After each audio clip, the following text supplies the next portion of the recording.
The topic of this presentation is updates on the intrinsic and extrinsic factors of rotator cuff related shoulder pain. This is part 1 of our project, is our narrative review. And this narrative review has been published on the New Zealand Journal of Physiotherapy, collaborating with University of Hertfordshire and University of Limerick. First, please let me introduce the term rotator cuff related shoulder pain. It is a clinical diagnosis label proposed by Jeremy Lewis in 2016 to represent the shoulder painful conditions including subacromial impingement, rotator cuff tendinopathy, subacromial bursitis, partial or full thickness rotator cuff tear. Sometimes we will see similar terms in the literature, but there is some slight differences. For example, the non-specific shoulder pain, it represents the shoulder painful condition without a clearly defined pathology or physical sign, and also it is not limited to rotator cuff tissues.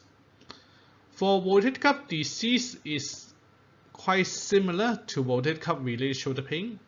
The difference is that the proposer emphasizes this all symptomatic disorder of the rotator cuff tissue regardless of the mechanism or exact anatomical position. But rotator cuff related shoulder pain was proposed as experience of pain and involved biopsychosocial factors. So the proposer has suggested it has a complex biopsychosocial pathology. The origin of this term was from the hypothesis of shoulder impingement. Shoulder impingement was proposed as an injury of the rotator cuff tendon due to the repetitive compression and mechanical irritation of the rotator cuff tendon by the acromial process. The proposed mechanism of rotator cuff tendinopathy and shoulder impingement was published on the Clinical Biomechanics in 2011. In that review, the proposed extrinsic mechanism was related to the mechanical factors such as subacromial spur, acromial shape, scapular kinematic, and humeral kinematic. And the intrinsic mechanism was proposed more about the physiology, such as the tendon vascularity, tendon biology, and other degenerative factors. And here, I will go through some traditional concepts of extrinsic factors and provide the updated literature results. The first factor is the acromial shape. In the traditional concept, the acromial shape was categorized into type 1, type 2, and type 3. Researchers proposed that type 2 and type 3 acromial shape has higher chance to cause rotator cuff damage and increase the prevalence of the shoulder impingement. From the updated research, researchers now they quantify the shape of acromium, the sharpness of the acromium, measuring by scapular acromial angle. It was on average normally 113 to 114 degrees in normal people, and they found that in both patients with rotator cuff related shoulder pain and the control group are quite similar. There are no significant difference between the two. Furthermore, there was no correlation found between the critical shoulder angle, actually some similar terms to describe the scapuloacromial angle, and the development of rotator cuff tears. Although the reference I cite here is only 30 subjects, but the researchers they do a follow-up period of over 20 years to give this conclusion. So the value of reference is still there. Also, throughout the last 2 decades, orthopedic surgeons have found that no additional benefit of acromioplasty compared with other surgical procedures in patients with rotator cuff related shoulder pain. Acromioplasty is a surgical procedure to modify the shape of the acromion. I need to clarify that the research data show that yes, this surgery can reduce the pain and disability of patients with rotator cuff related shoulder pain significantly, but just not superior to other surgical procedures or conservative treatments. Looking at the exact site of rotator cuff tear, in the transitional hypothesis, if due to the acromial process compressing on the rotator cuff tendon, the tearing site should be more on the acromial side, on the superior side of the rotator cuff tendon. However, this type of cases only contribute to less than 30% of the overall cases according to 3 studies.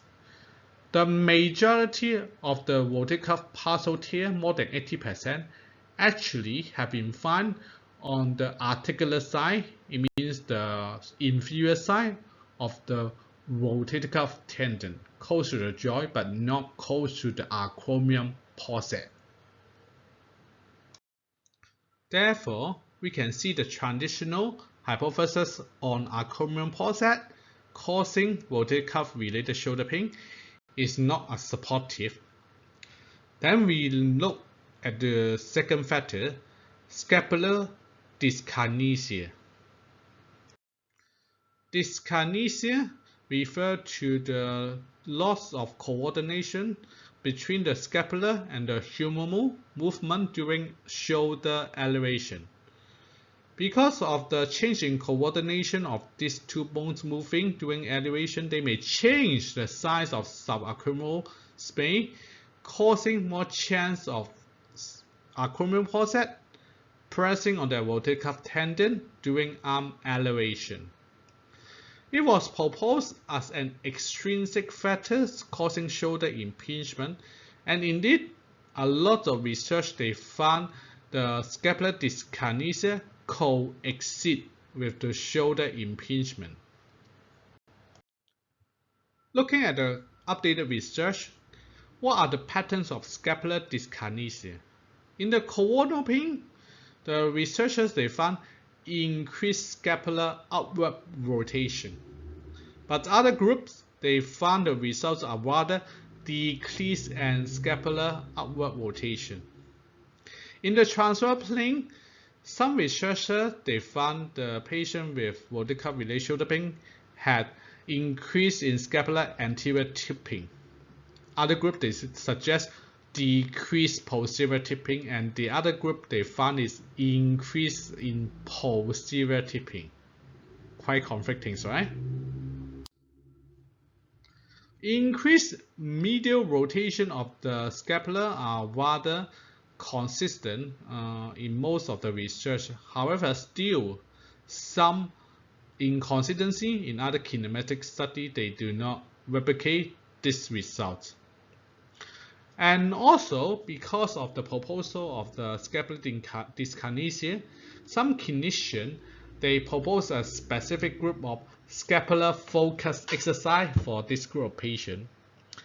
They found this scapular focus exercise can effectively reduce the pain and disability and improve the function with rotator cuff related shoulder pain. But compared with general exercise, there are no remarkable and significant difference between 2 types of exercise. And another problem is that the current scapular dyskinesia assessment, the reliability and validity are quite poor. It can be strongly influenced by the examiner knowledge. Therefore, in our literature review, we found that scapular dyskinesia, although coexist with rotator cuff related shoulder pain, It doesn't seem to be a cause, but it could be a consequence of rotator cuff related shoulder pain. We need to have further research study to prove their relationship. Now we move on to the next factor, reduction in the subacromial space or subacromial distance. In the traditional concept, narrowing of the subacromial space compressing on the rotator cuff tendon is the original proposal of shoulder impingement. The normal subacromial distance is about 9 to 11 mm. A term AHD refers to acromial-humeral distance is the same as subacromial distance. Thus, AHD in people with rotator cuff related shoulder pain is found to be not significantly different from the control. It is about 0.1 to 0.6 mm difference, which is not clinically significant. In 2017, researchers found that in 97 subjects, there is no significant correlation between the acromial-humeral distance and the shoulder pain and disability index. In another observational study published in 2017, the researchers found a significant decrease in acromial-humeral distance happens normally after exercise in both symptomatic and asymptomatic subjects. However, only the symptomatic group show a significant increase in rotator cuff tendon thickness.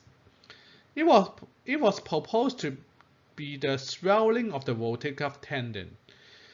Then they proposed a new hypothesis that rotator cuff related shoulder pain may be associated with the rotator cuff tendon swelling after arm elevation activities or exercise, which occupying the subacromial volume rather than compressing. So the original hypothesis is compressing on the subacromial space, but now the new hypothesis is the rotator cuff tendon swelling up and then touching more the acromial portion, which is a new insight. You can take as a reference.